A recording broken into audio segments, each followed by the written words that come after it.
इसे नियति कहें या किस्मत का खेल। दरअसल करीब 13 साल पुरानी बात है। एक लड़की पैदा हो जाती है। लड़की पैदा होने के बाद भी उसने ठीक से माँ कहना या पिता कहना भी शुरू नहीं किया था कि उसकी माँ की तबीयत इतनी ज्यादा खराब हो जाती है कि माँ की मौत हो जाती है। अब बच्चों को पालने की जिम्मेदारी बाप के ऊपर आ जाती है। लेकिन कुछ वक्त बीत जाने के बाद उस लड़की के साथ एक ऐसी घटना होती है जिस घटना को सुनने के बाद शायद आप लोग का भी रिश्तों से विश्वास हट जाएगा। आप लोग भी सोचने पर मजबूर हो जाएंगे। वो लड़की आज एक ऐसे दर्द, एक ऐसी तकलीफ से जी रही है, जब तक उसकी सांसें चलेंगी शायद उस दर्द को, उस तकलीफ को कभी नहीं भुला पाएगी। उसके साथ जो खेल खेला गया है, किस्मत कहें या फिर यह नियति का खेल कहें, क्या कहें, आज की इस कहानी को सुनाने के बाद शायद आप लोगों को भी बड़ी हैरानी होगी, परेशानी होगी। आज की जो सच्ची घटना मैं आपको सुनाने जा रहा हूं, यह सच्ची घटना है उत्तर प्रदेश का एक जिला है हापुड़। हापुड़ का ही एक थाना लगता है बहादुरगढ़। दरअसल बहादुरगढ़ थाना क्षेत्र के एक गांव में 13 साल की एक लड़की को कई दिनों से पेट में दर्द हो रहा था। वहीं जैसे गांव में कहीं हाजमोला या और कोई गोली देके कुछ इस तरह से पेट पर कुछ उसके गर्म कपड़े लगाकर कुछ इस तरह से जो देसी नुस्खे होते हैं वही करने की कोशिश की जा रही थी। लेकिन पेट का दर्द था कि लगातार बढ़ता जा रहा था। बच्ची कहती है कि मुझे डॉक्टर के पास ले चलो। अब घर में जो भी जिम्मेदार आदमी था उसे डॉक्टर के पास लेकर जाना नहीं चाहता था। उस व्यक्ति ने सीधा हापुड़ लेकर जाता है।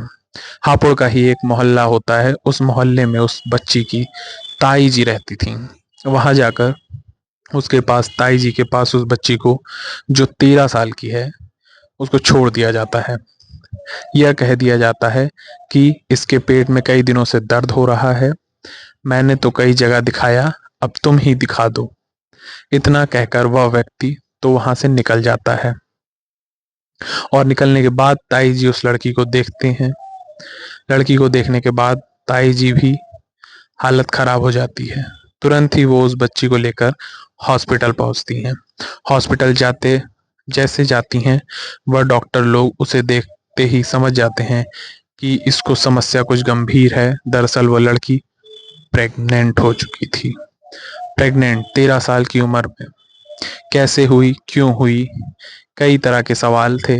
लेकिन डॉक्टर ने अपनी तसल्ली के लिए उस लड़की का जब अल्ट्रासाउंड कराया तो अल्ट्रासाउंड कराने के बाद पता चलता है कि वह 7 महीने की गर्भवती है।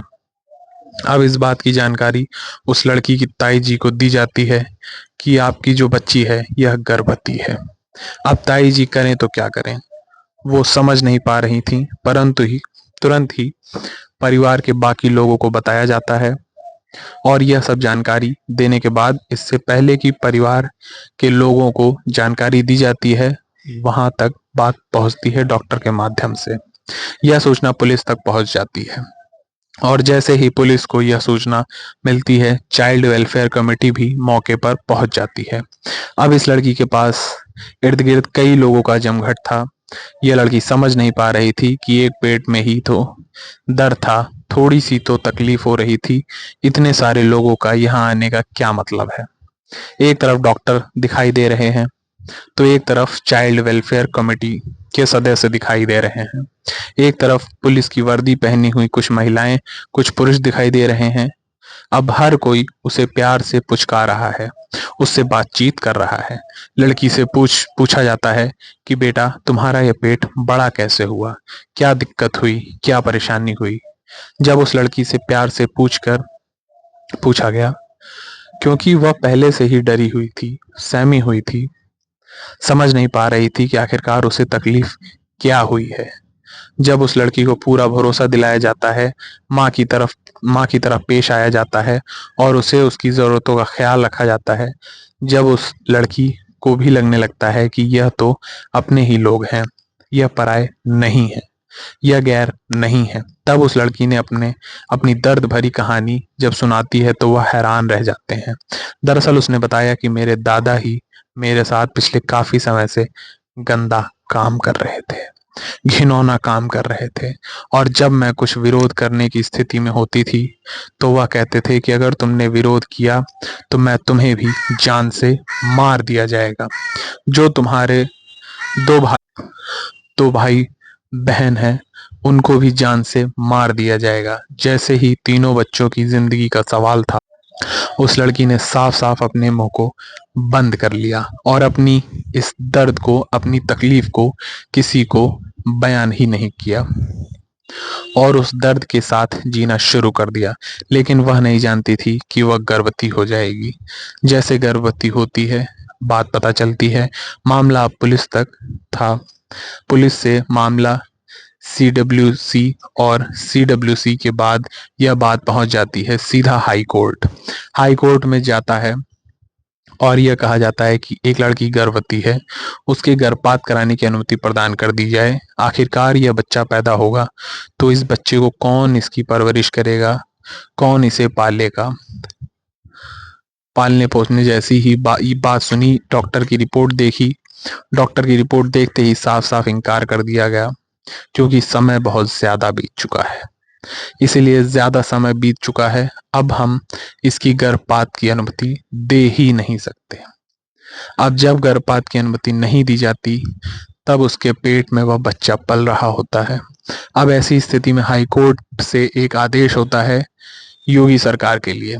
उधर तो योगी सरकार के लिए आदेश हो रहा है, इधर मीडिया की में बात पहुंच जाती है और मीडिया वालों ने जो इस घटनाक्रम को कुरेद नहीं की, समझिए की कोशिश की, आखिरकार माजरा क्या है, तब कहानी वाकई बहुत चौंकाने वाली, बहुत भयानक रूप में जब सामने आती है तो लोगों के रोंगटे खड़े हो जाते हैं। दरअसल अब से 13 साल पुरानी बात है, जब एक हापुड़ का ही एक मोहल्ला लगता है, वहां पर एक महिला ने एक बेटी को जन्म दिया था। बेटी को जन्म देने के बाद वह महिला तो उसकी कुछ दिन बाद ही मौत हो जाती है, बीमारी के चलते मौत हो जाती है। अब इस बच्ची सहित 3 बालक और होते हैं, उनको पालने की जिम्मेदारी बाप के ऊपर थी।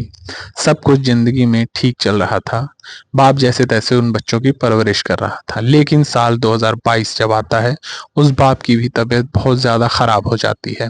पता ही नहीं कैसे उसके प्राण निकल जाते हैं और तीनों बच्चे बिना माँ बाप के हो जाते हैं। अब इन 3 बच्चों की परवरिश कौन करेगा? समाज में इस बात को लेकर कई तरह के सवाल थे। परिवार के लोगों ने ज्यादातर ने हाथ खड़े कर दिए, लेकिन बहादुरगढ़ थाना क्षेत्र एक गांव के रहने वाले रिश्ते में इसी लड़की के दादा लगते हैं, लेकिन इसकी लड़की के पिता के जो फूफा लगते थे, वह एक दिन घर आते हैं, आकर कहते हैं कि अगर किसी को कोई ऐतराज ना हो तो क्या इन तीनों बच्चों को मैं अपने साथ लेकर जा सकता हूँ, क्या मैं इनकी परवरिश कर सकता हूँ। जैसे यह बात सुनी तो सब के सब खुश हो जाते हैं, क्योंकि दादा और दादी दोनों उन तीनों बच्चों के सहारे, उनका भी वक्त कट जाएगा। दादा उसे अपने तीनों बच्चों को साथ लेकर चले जाते हैं, लेकिन कुछ वक्त ही बीता था कि दादी की भी मौत हो जाती है। अब दादी की मौत हो जाती है, ऐसी स्थिति में दादा बिल्कुल अकेले पड़ जाते हैं। दादा ने एक दिन उसी लड़की के साथ कुछ ऐसी गंदी हरकत की, जब उस लड़की ने इस बात का विरोध करने की कोशिश की, उसने रोने की कोशिश की, तो दादा ने कहा कि तुम्हें जान से मार दिया जाएगा और तुम्हारे जो भाई बहन हैं इनको भी जान से मार दिया जाएगा अगर तुमने यह बात किसी को बताने की कोशिश की। अब वो बताती तो किससे बताती, उसकी माँ नहीं थे, पिता भी नहीं थे, घर में एक महिला थी, दादी, वो भी मर चुकी थी। अब वो अपने दिल की बात कहे तो किससे कहे, बाकी जितने भी थे सब के सब उसके लिए पराये थे। अब दादा ने उसके साथ रेप करना शुरू कर दिया था। धीरे धीरे करके वक्त 8 महीने का गुजर जाता है। 8 महीने तक उस लड़की के साथ रोज जैसे ही बलात्कार होता था और वह इस बात का विरोध भी नहीं कर पा रही थी। लेकिन जब उसके पेट में दर्द ज्यादा होने लगता है, तकलीफ ज्यादा होने लगती है, तो वो लड़की बजाय डॉक्टर के पास जाने के उसे अपनी ताई जी के पास छोड़ दिया जाता है। खुद उसके दादाजी ही छोड़कर आए थे। जब ताई जी के माध्यम से डॉक्टर के पास पहुंचती है मामला पुलिस तक पहुंचता है, अदालत तक पहुंचता है। अदालत ने जब योगी सरकार को इस मामले में आदेश दिया कि इस लड़की की अब से जो भी जिम्मेदारी होगी बच्चा पैदा होने तक सरकार ही उठाएगी। अब सरकार ने जब यह बात सुनी तो उसके बाद फिर मेरठ के डीएम को यह आदेश कर दिया जाता है कि इस बच्चे के बेहतर से बेहतर इसकी चिकित्सा सुविधा होनी चाहिए, किसी भी तरह की कोई दिक्कत नहीं होनी चाहिए। और जब तक इस कोई बालक पैदा होता नहीं होता तब तक तुम ही इसकी देखभाल करोगे। मेरठ के मेडिकल कॉलेज में लड़की एडमिट करा दी जाती है। 17 सितंबर 2024 को वह एक बच्ची को जन्म दे देती है। जैसे ही बच्ची को जन्म देती है, मामला अखबारों में सुर्खियों में बट होने लगता है और यह कहा जाता है कि रेप पीड़िता यानी कि दादा ने जो पोती के साथ रेप किया था, उसके पेट में, उससे गर्भ में जो दादा की बच्ची पल रही थी, अब दुनिया में आ चुकी है। लेकिन इसका होगा क्या, करेंगे क्या, अब यही सवाल था। लेकिन चाइल्ड वेलफेयर कमेटी इस मामले में सक्रिय थी और चाइल्ड वेलफेयर कमेटी के माध्यम से इस बच्ची को सारा और कारा एक संस्था होती है, सारा और कारा संस्था के बारे में अगर हम बात करें तो एक ऐसे बच्चों की अडॉप्ट कर लेती है जिनका सारा कारा, ऐसे माँ बाप जिनके बच्चे नहीं होते हैं, जिनके माँ बाप नहीं होते हैं, ऐसे बच्चों को अडॉप्ट कर लेती है। तो सारा कारा की जो भी वेबसाइट होती है वहां जाकर आवेदन कर देते हैं और आवेदन के लकी ड्रॉ के शायद माध्यम से उसे बच्चे को नंबर मिल जाता है, माँ बाप मिल जाते हैं। जुलाई के महीने में गिरफ्तार कर लिया गया उस दादा को। गिरफ्तारी करने के बाद जेल भेज दिया गया था।